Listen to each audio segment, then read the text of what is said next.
రాచరిక పాలన నుండి ప్రజాస్వామ్య పాలనలోకి మారినటువంటి ఈ రోజు ప్రజాస్వామ్య కాముకులందరికీ కూడా పండుగ లాంటి రోజుగా ఈ ప్రభుత్వం భావిస్తాం. ఈ ప్రభుత్వం ప్రజలకు ఇచ్చిన వాగ్దానాల మేరకు హామీలను ఒక్కొక్కటిగా అధికారంలోకి వచ్చిన 48 గంటల నుంచి అమలు చేయటం ప్రారంభించింది. తెలంగాణ గ్రీన్ ఎనర్జీ పాలసీ 2025ని ప్రజాప్రభుత్వం ప్రవేశపెట్టింది. దీనిలో భాగంగా 2030 నాటికి 1,98,000 కోట్ల పెట్టుబడితో 20,000 మెగావాట్ల పునర్వినియోగ శక్తి ఉత్పత్తి, 1,14,000 మందికి ఉపాధి అవకాశాల కల్పన లక్ష్యంగా ముందుకు వెళ్తా ఉన్నాం. ఇందిరా మహిళా శక్తి పథకం కింద మహిళా సంఘాల ద్వారా 2 మెగావాట్ల సోలార్ విద్యుత్ ప్లాంట్ ఉత్పత్తికి ప్రణాళికలు సిద్ధం చేశాం.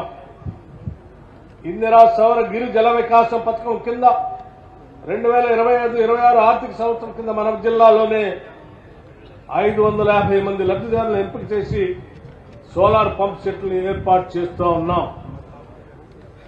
మోడల్ సోలార్ విలేజ్ స్కీమ్ లో భాగంగా 16,837 కుటుంబాలు 2 kilowatt roof top solar plant, 4,371 వ్యవసాయ కరెంటు సర్వీసులకి 7.5 కిలోవాట్ సోలార్ ప్లాంట్ ఉచితంగా అందిస్తున్నాం.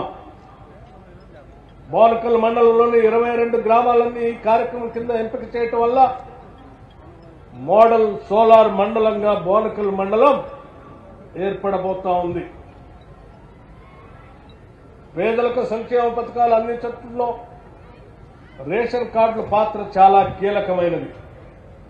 గత 10 సంవత్సరాలుగా నిరుపేదలకు రేషన్ కార్డుల జారీలో పాలకుల నిర్లక్ష్యాన్ని గమనించిన ప్రజాప్రభుత్వం అర్హులైన పేద కుటుంబాలకి తెల్ల రేషన్ కార్డులు జారీ చేసి కుటుంబంలోని ప్రతి వ్యక్తికి 6 కిలోల సన్న బియ్యం పంపిణీ చేస్తుంది. ఖమ్మం జిల్లాలో ఇప్పటి వరకు నూతనంగా 24,818 కుటుంబాలకు తెల్ల రేషన్ కార్డులు మంజూరు చేయడం ద్వారా 1,03,166 కుటుంబ సభ్యులు ఉచితంగా రేషన్ పొందుతున్నాయి.